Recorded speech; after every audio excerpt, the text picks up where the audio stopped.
Olá, YouTube! Bom dia, boa tarde, boa noite. Bem-vindos ao canal do Aulisba. Eu sou o Lisba.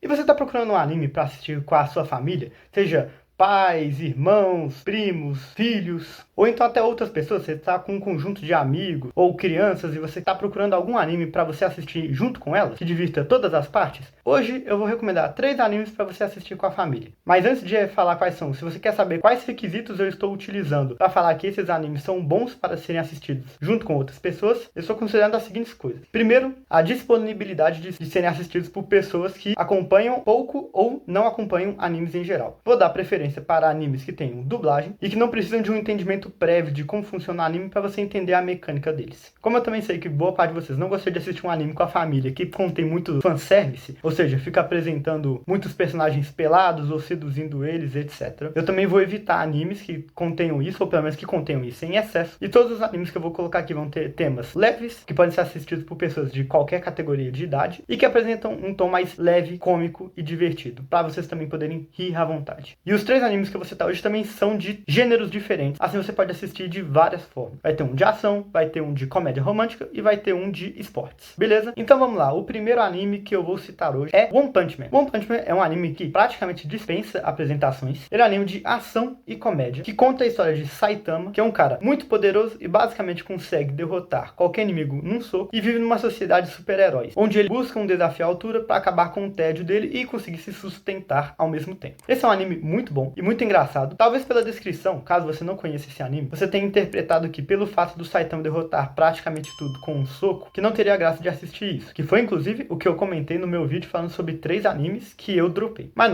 não entenda errado. A parte do Saitama, ela vai mais pro lado da comédia ou então pros dramas pessoais dele, visto que os dramas e as dificuldades que o Saitama enfrentam não têm relação diretamente com sua força e, portanto, ele não pode resolver eles com um soco, o que faz com que ele ainda enfrente coisas difíceis e interessantes de assistir, e ao mesmo tempo serão apresentados muitos outros personagens dentro da obra que são interessantes, mas que não têm esse poder todo, e portanto também vai ter muita ação boa, e principalmente na primeira temporada, bem animada e bem coreografada, deles enfrentando esses desafios extremamente difíceis, que são muito chamativos, e é muito interessante ver como eles vão resolver cada um dos problemas e como eles trabalham isso. Além de que todos os personagens são muito carismáticos e interagem muito bem uns com os outros. O mundo é muito interessante e as informações que ele te apresenta te dão um fascínio e você quer conhecer mais sobre ele. E ele ainda trata de dramas muito bons e debates muito interessantes sobre a cultura de ser um herói. Não à toa, esse anime provavelmente nem é uma novidade para a maioria das pessoas que está assistindo esse vídeo, porque ele já deve ter sido recomendado inúmeras vezes. Mas eu deixo ele aqui para caso você tenha interesse de assistir ele junto com sua família.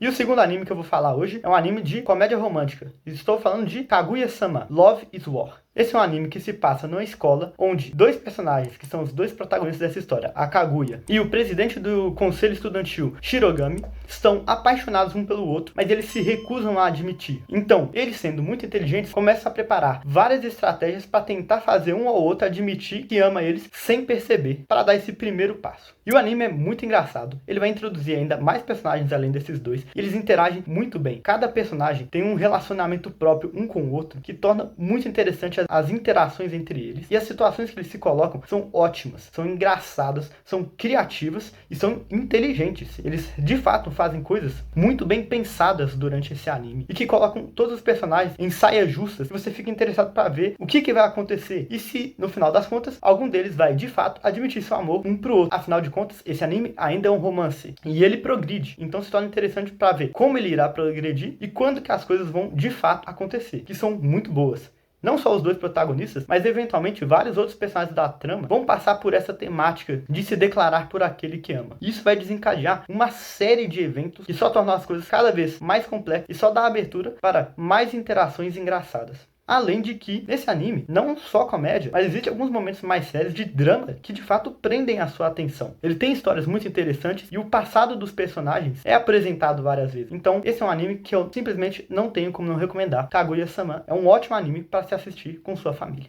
E agora, indo para o terceiro anime da lista, é um anime de esporte. E eu estou falando de Haikyuu. Haikyuu conta a história de Hinata, que é um estudante do ensino médio que quer aprender a jogar vôlei. E apesar dele não ter muita habilidade com vôlei, ele é um iniciante, ele tem algumas características, principalmente a sua velocidade, que tornam ele apto a realizar alguns feitos muito incríveis e impressionantes. E após ele e outro personagem chamado Kageyama irem para a mesma escola com o mesmo objetivo, eles acabam entrando no clube de vôlei desse colégio e junto com os outros personagens, eles vão trabalhar juntos para não só aprenderem e melhorarem no vôlei, como também tentar levar o time do colégio para vários torneios e vários jogos profissionais. Esse anime tem um grande foco principalmente nos personagens, que são todos muito bem trabalhados, desde o Hinata e o Kageyama, que são os principais, até seus aliados e membros do time, pessoas e torcedores que estão do lado de fora e seus rivais. Todos são muito bem apresentados e dão uma carga emocional que torna cada jogo de vôlei muito marcante e muitas vezes muito único, porque sua personalidade bate diretamente da forma com que eles jogam. Isso, ao mesmo tempo que vai apresentando jogos muito bem animados e que sempre tem alguma característica que torna um diferente do outro, como o tipo de jogadas que você poderia ver no vôlei normal, só que agora apresentadas por um outro ponto de vista, faz com que cada jogo seja muito tenso. E muitas vezes você se pergunta em que nível o time do Karasuno, que é o time que o Hinata está, vai ganhar ou não. Porque sim, de vez em quando eles perdem. E isso não é usado para parar a história, mas sim impulsionar o time a treinar mais e melhorar para conseguir ganhar nas próximas, fazendo com que todos evoluam. Então, não só os personagens evoluem, como suas habilidades dentro do esporte também. E juntando com uma direção fenomenal, que sempre faz o seu melhor para passar essa sensação de adrenalina, depois de calmaria, de esperança, de desesperança, de você superar um desafio maior, torna cada momento e cada vitória do time uma vitória sua junto. Então, Haikyuu é sim um ótimo anime para se assistir junto com a família.